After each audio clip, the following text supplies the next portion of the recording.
नमस्ते छात्रों, आज हम बीए तृतीय वर्ष के पाठ्यक्रम के अनुसार काव्य के या साहित्य के हम तत्व देखने जा रहे हैं। पाठ्यक्रम के अनुसार काव्य के तत्व किस प्रकार से होते हैं उस पर हम संक्षिप्त में यहाँ पर नज़र डालने वाले हैं। काव्य के तत्व हम यहाँ पर ये देखने वाले हैं कि तत्व किसे कहते हैं, तत्व क्या होते हैं। जिस तरह से हमारे जीवन में कुछ उसूल, कुछ नियम, प्रिंसिपल्स होते हैं, वैसे ही साहित्य के अंतर्गत काव्य लिखने के लिए कुछ तत्व होते हैं। वैसे तो पाश्चात्य विद्वानों ने और भारतीय विद्वानों ने अलग अलग कई तत्व दिए हैं, लेकिन कुछ ही तत्व यहाँ पर हमारे साहित्य शास्त्र के अनुसार माने गए हैं। तो हम यहाँ पर देखते हैं कि जिस तरह से मानव का शरीर पंच महाभूतों से अर्थात 5 तत्वों से मिलकर बना हुआ है, जैसे कि अग्नि, वायु, जल, पृथ्वी, आकाश, इन तत्वों से मानवीय शरीर संभव है। ठीक उसी तरह काव्य या साहित्य के निर्माण के लिए तत्वों का होना आवश्यक है। तो वो तत्व क्या है वो हम यहाँ पर देखने वाले हैं, जो कि 5 तत्व माने जाते हैं। 5 तत्वों में सबसे पहला है शब्द तत्व, दूसरा है अर्थ तत्व, तीसरा है भाव तत्व, चौथा है कल्पना तत्व और 5वां है बुद्धि तत्व। तो ये 5 तत्व क्या है जो साहित्य को निर्माण करते हैं, काव्य को निर्माण करने में सहयोग देते हैं। तो इन 5 तत्वों को हम संक्षिप्त में यहाँ पर देखने वाले हैं। तो सबसे पहले आ जाता है यहाँ पर शब्द तत्व। शब्द तत्व संस्कृत के आचार्य भामा के अनुसार उन्होंने कहा है शब्दार्थो सहितो काव्यम, अर्थात शब्द और अर्थ के संयोग से काव्य का निर्माण होता है। शब्द के माध्यम से ही काव्य या साहित्य निर्मित होता है या फिर अस्तित्व में आता है। तो शब्द तत्व क्या है? तो जब हम साहित्य लिखते हैं, जब हम कोई कविता लिखते हैं, तो वहाँ सबसे अधिक शब्द को महत्व दिया जाता है। शब्द को महत्व दिया जाता है, अर्थात यहाँ पर शब्दों को अहमियत दी जाती है, शब्दों को महत्व दिया जाता है। शब्द वहाँ अहम भूमिका निभाते हैं। तो इस आधार पर जैसे कि हम कोई कविता लिख रहे हैं, जैसे कि माँ, इस शीर्षक को लेकर हम कविता लिख रहे हैं या साहित्य लिख रहे हैं, तो माँ से संबंधित, माँ से जुड़ी हुई हर बात शब्द को वहाँ पर, शब्द के द्वारा हम वहाँ पर अभिव्यक्त करते हैं। जैसे कि माँ, ये शब्द ही आ गया लिखा हुआ, तो माँ की हर महत्व की बातें, माँ क्या हमारे लिए अहमियत रखती है, माँ की जो महत्वता है वो एक शब्द में आ जाती है माँ लिखते ही। तो शब्द यहाँ पर महत्वपूर्ण हो जाता है। तो इस तरह से हम देखते हैं कि शब्द और उस शब्द से निकलने वाला अर्थ ये महत्वपूर्ण हो जाता है। इसलिए यानी कि हम देखते हैं काव्य का या साहित्य का सबसे प्रमुख तत्व जो है वो कहलाता है शब्द तत्व, कि शब्दों का, महत्वपूर्ण शब्दों का होना वहाँ पर ज़रूरी हो जाता है। क्योंकि शब्द तो साधारण भी होते हैं और असाधारण भी, लेकिन वो कविता को या साहित्य को असाधारण बना देता है, महत्वपूर्ण बना देता है, या फिर उसका एक अहम हिस्सा वो बन जाता है। इसलिए शब्द बहुत ही महत्वपूर्ण होते हैं साहित्य के अंतर्गत। हम यहाँ पर अब काव्य के शब्द के तत्वों के अंतर्गत दूसरा तत्व हम देखने जा रहे हैं, अर्थ तत्व। यानी कि शब्द तो महत्वपूर्ण है ही, साथ ही साथ दूसरा तत्व यानी कि अर्थ तत्व भी उतना ही ज़रूरी है। काव्य या साहित्य में शब्द और अर्थ का योग बहुत महत्वपूर्ण माना जाता है। जहाँ पर शब्द होते हैं वहाँ पर अपने आप ही अर्थ आ जाते हैं, वो अर्थ जो कि बोध कराने वाले हैं। तो बोध कराने की शक्ति जिनमें होती है उन्हें यानी कि अर्थबोध कहा जाता है। अर्थ के बिना शब्द का कोई महत्व नहीं होता। जैसे कि अभी मैंने माँ ही एक शब्द ले लिया है कि हमने शब्द तत्व में देखा कि माँ, ये शीर्षक पर हम कविता बना रहे हैं, कविता लिखने जा रहे हैं, तो हम माँ शीर्षक लिखते ही हमको ध्यान में आ जाता है कि भाई ये माँ पर आधारित कविता है। तो जैसे जैसे हम माँ की महत्वता को आगे बयां करेंगे, माँ की महत्वता को हम आगे प्रस्तुत करेंगे, तो शब्द तो बढ़ते जाएंगे और उन शब्दों से निकलने वाला अर्थ, तो अर्थ भी उतना ही महत्वपूर्ण है जितना कि शब्द, क्योंकि शब्द और अर्थ तो दोनों एक दूसरे के पूरक है। बिना अर्थ के शब्द नहीं होता और बिना शब्द के अर्थ नहीं होता। इसलिए हम देखते हैं कि साहित्य के अंतर्गत या काव्य के अंतर्गत शब्द को बोध कराने वाले अर्थ होते हैं। जैसे कि माँ ये शब्द हम लेते हैं, उसके बाद ममता वहाँ पर आ जाती है, और ममता ये शब्द जब आती है तो वो अर्थ को बोध कराते हैं कि ममत्व भाव, माँ के अंतर मन में जो ममत्व भाव छिपा हुआ होता है वो ममता जैसे शब्द के अर्थ से छलकता है। जहाँ माँ होगी वहाँ ममता अपने आप आ जाती है। तो ये इस तरह से अर्थ को बोध कराने वाले शब्द और अर्थ, उस शब्द से निकलने वाले अर्थ को जहाँ बोध होता है उसे अर्थ तत्व कहा जाता है। तीसरा तत्व हम देखते हैं यहाँ पर भाव तत्व। जहाँ साहित्य में या काव्य में शब्द तत्व, अर्थ तत्व मायने रखते हैं, महत्व रखते हैं, उतना ही भाव तत्व। काव्य या साहित्य में भाव तत्व सबसे अधिक प्रभावशाली माने गए हैं। भाव के माध्यम से ही साहित्यकार अनेक प्रकार की कल्पनाएं कर पाता है। जैसे कि हम देखते हैं शोक, हास्य, क्रोध, शांत, करुण, रौद्र, वात्सल्य, भक्तिभाव, अनेक भावों को केंद्र में रखकर रस तत्व के आधार पर भाव तत्व की यानी कि देखा जाता है, जो साहित्य या काव्य के अंतर्गत महत्वपूर्ण माना गया है। तो भाव तत्व यानी कि भाव तत्व से तात्पर्य है भावनाएं। हमारे मन में जब तक भावनाओं का जन्म नहीं होता, भावनाओं का उपज नहीं होता, भावनाएं जब तक नहीं उमड़ती, तब तक हम साहित्य या काव्य नहीं लिख सकते हैं। साहित्य या काव्य नहीं लिख सकते हैं। वहाँ पर हम देखते हैं कि जैसे कि अभी मैं एक ही उदाहरण ले रही हूँ, माँ जैसा शीर्षक है कविता का माँ, तो उसमें हम देखते हैं कि उसमें अर्थ भी आ गए हैं और वहाँ कल्पना कि माँ कैसी होगी।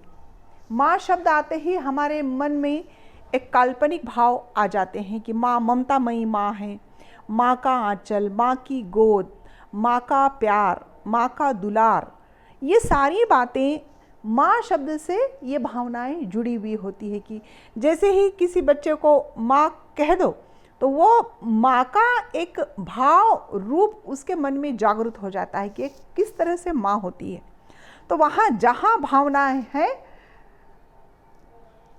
अपने आप वहाँ पर काव्य और साहित्य आ जाता है कि साहित्य और काव्य जब हम लिखने बैठते हैं तो भावनाओं को मन में जगाना ज़रूरी हो जाता है। भावनाएं एक जैसी नहीं होती। शोक से संबंधित भावनाएं हो सकती है, हास्य से संबंधित हो सकती है, क्रोध से संबंधित हो सकती है, शांत रस से संबंधित हो सकती है, करुण रस से संबंधित होती है, रौद्र रस से और वात्सल्य रस। और जैसे ही वात्सल्य रस कहा तो मैंने ये माँ और उसकी ममता यहाँ पर आ जाती है वात्सल्य रस में। भक्ति भाव, जैसे ही भक्ति रस सामने आता है तो हम देखते हैं कि हर हमारे दुनिया में भगवान कोई एक नहीं है, अलग अलग प्रकार के भगवान और अलग अलग भगवानों की भक्ति, जैसे कि राम की भक्ति, कृष्ण की भक्ति, हम देखते हैं हनुमान की भक्ति, या फिर हम देखते हैं कि अलग अलग धर्म में भक्ति की जाती है। तो वो भक्ति रस से संबंधित यानी कि भाव हमारे मन में जागृत होते हैं और उसी आधार पर भाव तत्व के आधार पर साहित्य लिखा जाता है। तो ये हुआ है, हम देखते हैं तीसरा तत्व जो है साहित्य में भावनाएं बहुत महत्वपूर्ण होती है, बहुत अपने आप में महत्व रखती है, उसे भाव तत्व कहा जाता है। उसके बाद हम देखते हैं चौथा काव्य का तत्व है कल्पना तत्व। कि कल्पना तत्व ये जो है क्लुप धातु से बना है, संस्कृत के क्लुरूप धातु से ये बना हुआ है, जिसका अर्थ है निर्माण करना। कल्पना से कोई भी किसी भी दुनिया को निर्माण किया जाता है। कल्पना द्वारा कवि कोई भी किसी भी प्रकार का चित्र खड़ा कर सकता है। कहा गया है जैसे कि जहाँ न जाए रवि वहाँ जाए कवि, अर्थात जहाँ सूरज की किरण नहीं पहुँच सकती वहाँ कवि की सोच पहुँच सकती है। इसलिए हम देखते हैं कल्पना तत्व का होना बहुत ज़रूरी है। कविता या साहित्य लिखते समय जितना महत्वपूर्ण शब्द है, अर्थ है, भाव है, उतना ही महत्वपूर्ण कल्पना और कल्पना तत्व है। कि जिस तरह से कवि जो है अपनी कल्पना की दुनिया से आकाश में पहुंच जाता है, सूर्य तक पहुंच जाता है, सारी दुनिया में घूम फिर कर आ जाता है, इसलिए कल्पना की उड़ान बहुत ज़रूरी है। इसलिए तो कहा गया है जहाँ न जाए रवि वहाँ जाए कवि, वहाँ कवि की सोच जाती है। जहाँ सूरज की किरणें पहुँचना दुर्लभ हो जाता है वहाँ कवि की सोच पहुँच सकती है। जैसे कि हम कभी स्वर्ग में नहीं जा सकते हैं, मरने के बाद ही पता नहीं हम स्वर्ग में जाएंगे या नहीं जाएंगे, लेकिन कल्पना के आधार पर, कल्पना के तौर पर हम स्वर्ग में भी घूम फिर कर आ सकते हैं, हम आकाश में भी घूम फिर कर आ सकते हैं, हम स्वर्ग लोक की यात्रा करके आ सकते हैं, हम दुनिया के किसी भी कोने में हम यानी कि कल्पना के आधार पर, कल्पना के माध्यम से जा सकते हैं। इसलिए कल्पना कवि के मन में होना ज़रूरी है। अलग अलग कल्पनाएं, नई नई कल्पनाएं जब उसके मन में निर्मित होती है तो वो साहित्य को एक नया रूप दे सकता है। इसलिए कल्पना तत्व बहुत महत्वपूर्ण है कि कवि अपने कल्पना के आधार पर ही जो असंभव है वो कल्पना के आधार पर ही वो कर सकता है। इसलिए साहित्य में कल्पना तत्व बहुत ज़रूरी है। अब हम देखते हैं कि पांचवा और अंतिम तत्व है बुद्धि तत्व। जिस तरह से साहित्य के अंतर्गत या काव्य के अंतर्गत, तत्व के अंतर्गत हम देखते हैं कि शब्द तत्व है, अर्थ तत्व है, भाव तत्व है और कल्पना तत्व है, ठीक वैसे ही बुद्धि तत्व का भी होना ज़रूरी है। बुद्धि तत्व को विचार तत्व भी कहा गया है। काव्य या साहित्य के अंतर्गत ये तत्व महत्वपूर्ण है। ये तत्व महत्वपूर्ण इसलिए है कि बुद्धि का संबंध अनुभूति और अभिव्यक्ति ये दोनों पक्षों से होता है। बुद्धि तत्व के माध्यम से वैचारिकता, प्रेरक संदेश और कोई नैतिक आदर्श, मूल्य और सिद्धांत का सोपान यहाँ पर किया जा सकता है। निबंध में बुद्धि तत्व प्रधान तत्व होता है। साहित्य या काव्य में केवल मनोरंजन ही नहीं होता, उसके साथ साथ उचित संदेश भी देना पड़ता है, जो केवल और केवल बुद्धि तत्व से ही संभव है। यानी कि यहाँ पर बुद्धि तत्व से तात्पर्य है दिमाग से काम लेना, बुद्धि से काम लेना। ज़्यादा ही भावनाओं में नहीं बहना है, ज़्यादा ही कल्पना की दुनिया में नहीं रहना है, बुद्धि का भी वहाँ पर प्रयोग करना है। शब्द और अर्थ तो वहाँ पर ज़रूरी है ही, लेकिन भावनाएं और कल्पना जहाँ पर अधिक हो जाती है तो बुद्धि उनको वहाँ पर अपनी सीमा में रखने का काम करती है।